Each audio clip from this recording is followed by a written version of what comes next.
Hello everyone, Musto0063 back to continue on with I Want to Kill the Kamilia 2, Stage 3. Instant Death, glorious. And as you can see there, up top in the top right, 500. I don't know if that's I want to be 500 or something, it doesn't look like it, but oh well, whatever. In case you were wondering, more Sonic music.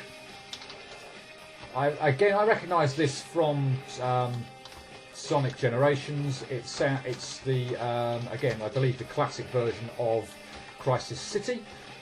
It's a game which is from originally from surely everyone's favourite Sonic game of all time, Sonic 06. I'm probably a lot of people would say maybe quite fortunate that I've never actually played that game.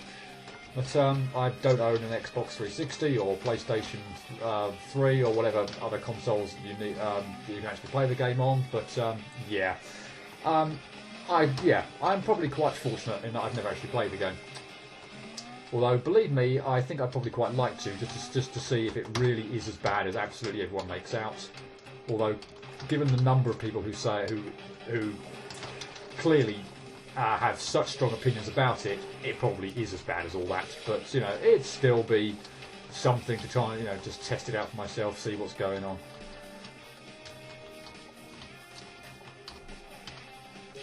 But anyway, I like the music.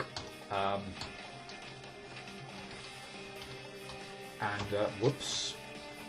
But yeah, we are kicking off. We are making some progress, or hopefully making progress in Stage 3. This is what I want to ooh-hoo spike. Not quite sure what the ooh-hoo bit's all about, but oh well. I can't quite think what you'd call it now, but the kind of synchronizing thing at the bottom of the screen is nothing, just other than decoration. It doesn't affect your gameplay or doesn't kill the kid. That was dumb. Doesn't kill the kid or anything. So yeah, it's just there for decoration. Now there are two ways in which you could do this one. I'm going the slightly more long-winded way round each time because the jump is only slightly, mind you, because I'm messing it up quite a lot. Only slightly easier than perhaps trying to jump up to the left where I'm standing there. That is a pain in the neck. But this jump at the moment here is proving to be a pain in the neck as well. So I don't know whether I should even think about changing tactic and actually trying to do it that way. I suspect not, because I think that jump there probably is more of a pain in the neck, and not one I really want to be doing unless I'm absolutely forced to do so. This one, yeah, while a pain is doable, and well, it turned out to be quite a good decision to stick with what I was currently doing.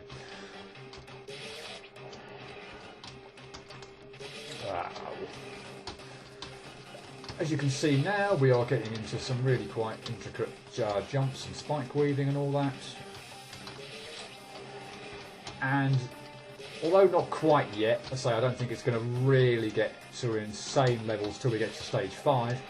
The game does start to, now really kind of pick up, I would say, the difficulty. So I hope we don't get to the point where I have to start making sweeping cuts all over the place quite yet, but that will come at some point. There's no doubt whatsoever about that. Now this one here, you need to be. That's what I was kind of nervous about every time I was kind of hitting my head on the upper spike beforehand. In that, when you jump through, you need to be far enough over to the right so that you actually make the platform at the end. So there, that's a bit better. Please say I don't mess this up. Yay! The rest isn't too bad. I might die one or two times. Well, okay, I made the jump the first time anyway. Skyclad, and I've already not necessarily messed this up, but I'm actually going to reset so I can kick off where the cherry at the top is at its reddest. So here's the deal with this one. When the fruit at the top is in a particular bar at the top, the kid is invulnerable to that type of spike. So when the cherry is in the red zone, I can safely pass through red spikes. When it's in the blue, I can safely pass through blue, and when it's through green, I can safely pass through green. So you need to kind of plan your timings bugger through this area, such that when you move, you're not going to get hit by certain things. So here I need to move quickly in order to go red. I need to time this quite well because I need to kind of make the jump up over the spike such that I can time the blue one coming down at me, but also not too early or too late, such that the green one, god damn it, such that yeah, I get hit by the green one at the end. So yeah, if I go too early here, then I'll safely pass a bit like that. I'll pass through the blue one, but the green one will get me on the way down. If I'm too late, then the blue one will get me as it passes through. So yeah, some careful timing required here. And of course I've got to wait here for the blue, and this time hopefully I'll jump high enough so that I can hit the switch and get rid of the spikes. Yay, right. While we're in the red, I need to try and make this jump, which is easier said than done because this is a pain in the neck jump. While that bit's solid, I can go up to the green bit. Again, I'm safe to pass through here. Oh no, now I'm stuck, but hopefully it's not going to kill me, and by the time it goes back to the red, I'll be able to move again. Yay, that wasn't too bad. Now this is really annoying, but if you go to the, if you try and go to the left there, yeah, invisible blocks, and you'll get screwed over. So you need to wait until the blue one, or the cherry up there is up in the blue section, and you can pass through the ceiling in order to make it up to this point. That was terribly timed. Hit the switch and these spikes kind of rise up, so you need to now, wow, you need to be quick, and you need to kind of make your way up these vines, which are a little bit problematic. You don't quite wall jump them quite how you'd expect to. They're a little bit of a pain, as you can tell. You kind of need to really jig around and muck around. Ow! And it's easier said than done. Stop it. Good. That might be good enough. Yay. Right. Careful there. And watch out for one last dick move. And also don't bother trying to go to the save. I'm not going to demonstrate it, but if you do, it's a fake save, and a block will appear one down to the left from where I'm currently standing now and trap you. So don't worry about the save, just go to the teleporter. I want to seek you. Clever. Now what you have to do here is touch these little icons, and the red spikes, what you don't want to do is just land on a spike like that. That won't help your cause to get through this stage at all, nor walking into a spike. But yeah, hit or jumping into a ceiling spike. Or a red spike. This screen is convoluted and long-winded, and you have to go make several journeys back and forth. So since I can't even make it to the the second icon bit at the moment, we're going to have some fun here. So obviously, every icon you touch gets rid of a particular set of red spikes, and you obviously just need to, weave your way back and forth through the level. That was ridiculously close. Yeah, when a set of red spikes goes away. Let's jump that just in case the thing comes back to hit me. It's not too terribly bad. There aren't any triggers as far as I remember in this screen, so it's just about being careful with jumping and all that. But it is quite convoluted and does take a little bit of time because obviously there's so many icons you have to hit, and they can't, and you're not kind of just in close proximity to your next icon. You really have to kind of make your way a long way through the level in order to get to the next one. So that's all the red. No, it's not all the red. No, it's not all the red spikes disappeared. There's one set left. So we have to make our way all the way back to the right-hand side of the screen to hit the last icon and get rid of that set of red spikes in the top left corner.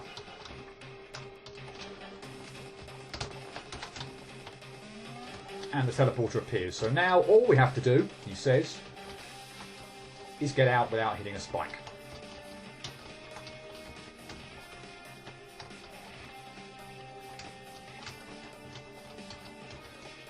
Yes! Good.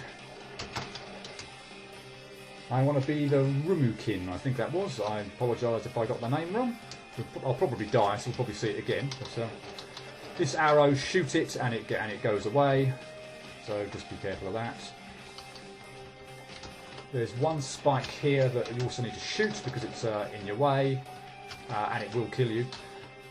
So one nice jump here, and we're done. Way. This is not proving too bad at all. I want to be diverse, and I apologise that I've been a bit lax in saying what games I've played and which I haven't. This is one I have played and beaten. Those of you who watched my Mega Man Perfect Run Let's Play of Top Man will know this. Well, no, I've played the game anyway, not necessarily that I've beaten it. Will know that I played it because I included a... damn it! I included a boss fight of the Top Man. The Top Man fight from that game, which is awesome. So we have a V. That's probably too many V's, but oh well. Type section here, which isn't too terribly bad. You tend to need to go quite quickly, but don't hit me, don't hit me, don't hit me. Good, we're done. Heaven Trap, and what I like about this one, that's not what I like about this one. Lots of triggers and invisible blocks all over the place. But I quite like the touch where the all the spikes actually change colour. I think it's triggers now. Does it? Something triggers. I'm pretty sure something else triggers. Yep. Yeah, all the spikes change colour when you restart. Or yeah, so that's a nice little touch. If you're wondering why I'm going the way I'm going all the time, then it's just because basically there are triggers or invisible things all over the place or whatever blocking my way. So yeah, it's a little bit again a convoluted path, but once you know where you're going, not too terribly bad. So what happens there, of course, that you fall through that block. You can't make that jump in one go the first time. So once you fall through it, it now becomes solid. So I can rest here and screw up the last little movement. But yeah, you've got to do this section twice, as indeed you had to do the first half of the screen twice, because as you kind of saw when I was went to go down toward the save the first time, a spike shot up. Such that I had to drop down and fake it out and drop down and do it all over again. So yeah, both halves of the screen. Both halves of the screen here you need to kind of do twice. But we've still not entered into the realms of massive irritants just yet. I want to see the moon, and maybe if you wanted to see the moon, you wouldn't put a whole bunch of darkness there.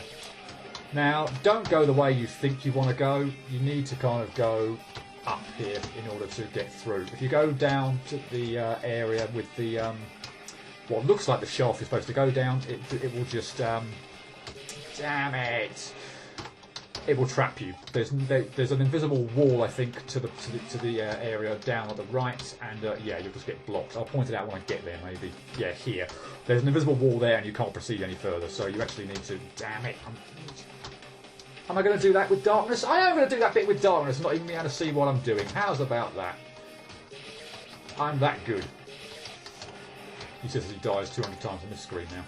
So now, this white cherry is a little bit irritating. You just need to... I'm going to save and then kind of wiggle myself in here, because what I need to do is just rest right on the edge of this platform, like that. But that bit's done, so we're not too terribly bad. The abundance of saves on this screen mean that we're not in real kind of difficulty here. This screen would be quite difficult if there weren't so many saves all over the place, but there are, so it's not too bad. This is probably the most irritating part of the screen. Actually, this little jump here. You've got to make two kind of offset kind of weaving jumps. So yeah, this bit actually, apart from maybe positioning yourself on for that second save in the screen. Yeah, I find that kind of weaving jump probably the most difficult bit of it. I don't think the rest is all that terribly bad. Well, just certainly not turning out that way so far. It would help if I was actually doing this in the right way. Now there must be a trigger here. I can't remember this one actually. There must that spike that's on the kind of on my level here must trigger. I can't make that jump in one go, can I? So that one must. Oh no, sorry, it's not a trigger. No, I need to. If you haven't already noticed, that spike that's kind of on the same level as a save is just slightly offset to the right. So I need to land on the very left-hand edge of this platform, a bit like that.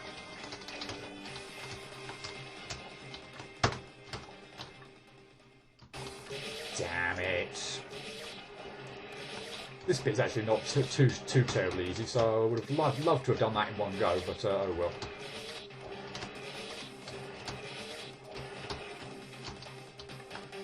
Oh, don't die that on that bit. The weaving through this first bit and obviously the last little jump before the save are the trickier parts of this bit. What I really do not want to be dying on when I get through that bit is mistiming my positioning on the platform bit. Yay, that will do. Lovely. I'm glad that the screen auto saves before you die. Before you die. And at this point in time, I will stop to pause to say I hate this screen.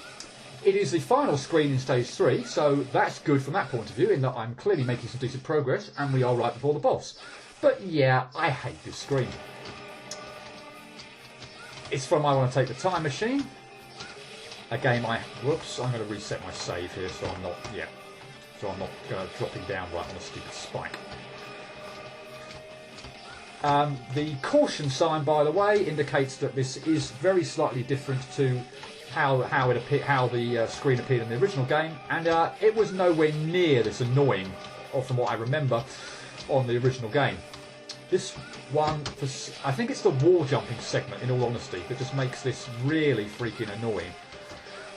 When we get to it, the wall jump mechanics here, where you've got to absolutely just feather the right button in order to make it through that, are really, really difficult, or I find it really difficult anyway. Like that. I was making decent progress there, and yeah, I hate the wall jump segment mainly. Kirby flying across the screen or whatever doesn't help any. Oh, please, please, please, please, please, please do it this quickly. Oh, you beauty! Oh, yes! I hate that screen with a passion. I really flipping do. That is stage 3. Well, not quite done yet. And as I said before, stage 2 finished with an I Want to Be the Guy area, and we fought a boss from I Want to Be the Guy. I Want to Take the Time Machine was the final screen area of stage 3, so we're going to be fighting a boss from I Want to Take the Time Machine. You might be able to tell from the outline who it is, but I'll just take a very quick pause here to not let the game recording go on for too long, and yeah, I will be back in just a second to attempt to defeat the boss of stage 3. Okay, quick announcement. If you're wondering why my death counter is now 12 higher than it was before, I decided I was going to close the game down before I saved, before showing you who the boss was, etc. But I felt like, you know, the previous 2 times where I did that, including, by the way, the boss of stage 2, that it would automatically save me here. But no, when I closed the game down and attempted to restart, it took me back to that bloody Take the Time Machine screen. So I had to do it again, although thankfully it only took me 12 goes to do it, so I can't believe I beat that screen twice in such quick succession. But yeah, that's why my death counter is 12 higher than it was when I left off last time. Wonderful. Anyway, let's kick off the boss. It's Invulnerability. It's the final boss of I Want to Take the Time Machine. And I really don't have a problem with this fight. Well, I'm not going to do it. Let's me rephrase that. I doubt I'm going to be doing this especially quickly, but at least from the point of view of the difficulty, I really don't have too much of a problem with this fight. I always start the fight off at the top here, so I might get got maybe a few more times than perhaps others would if they were playing it safe. But the reason I do that is because I can get off quite a few shots more in the first phase. And I can actually kill Invulnerability before the start of the 3rd transition here. So what you're seeing at the moment, for instance, was after I beat the VVVV section, well, the VVVV bit is kind of like what I would call the first transition away from the regular boss. So I can beat this thing before the 3rd one actually appears. So if I actually took the time at the beginning and didn't hit Invulnerability as much, I might actually have to worry about the 3rd phase. And since I haven't got a clue how to go about dodging it, because I've done it before without having to get that far, I would really like to take this bitch out before the third phase reappears. So I kind of know what to do for that VVV section. I kind of know what to do for it all, for pretty much all of it. So yeah, that's why I might die a few more times than perhaps I otherwise would do if I was playing this first section safe, but oh well. The remotes, or whatever the hell that thing is back from the original, and to dodge it, try and do what I did there. For VVV, there's tons of little things you can do. Not that, that's not good. When I get back to it, I'll explain that all again. But yeah, I think for this remote section, you kind of need to be quite high, kind of double jump away, and then kind of drop down with a double jump, so that the incoming one from the left-hand side of the screen you can kind of fake out. That was a very nice pattern, thank you for that. So yeah, double jump here to fake that out, and then quickly move up and to the left and out of the way of reach of that remote. Now, if I don't screw this up, start a little bit to the left, move back to the middle, and then kind of aim yourself roughly where I was there, jump up, and you'll end up in the top right-hand corner and avoid all those spikes. Then jump down and move back to the left, sorry. There are a number of ways in which you could do that VVV section, but that's the way I've always kind of done it, so I'm not about to look for any better pattern. I'm quite content with how I do that, thank you. There may be easier ways, slightly less convoluted, but this is the one I know. So it's a little bit to the left, back to the centre, stand around about there, jump up, end up in the top right, drop down to the left, and everything's nice and rosy. Now, can we please stop mucking up on this bit? I'm a little bit kind of cautious for the last bit because I want to be up high to avoid the remote. Ah, Miku avoidance, lovely. Not that this one is all that terribly bad, although I'm sure I'm not going to do it first go, but oh well, there you go.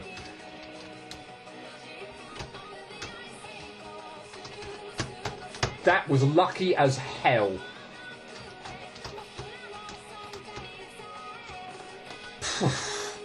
Can I make the most of it?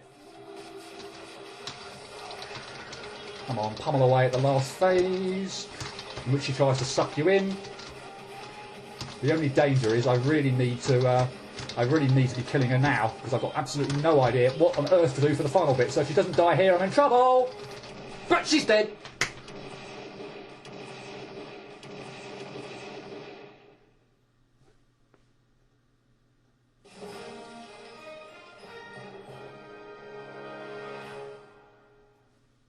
Go me. I don't think that even took 5 minutes. Brilliant. That's the end of stage 3. We are at stage 4. I'm making sure to save, so that if I do decide to close the game down and reset my time. So what I'm trying to do there is close the game down so I get a proper sense of the time, because what I'm having to do is wait for my video to save and all that, and rendering rubbish, and it takes a while. So yeah, what I'm trying to do is close the game down to get a proper sense for myself of exactly how long this is taking. But yeah, there you go. Save, save, save, save, save. That is stage 3. Done. I will pick this up, start stage 4, next time.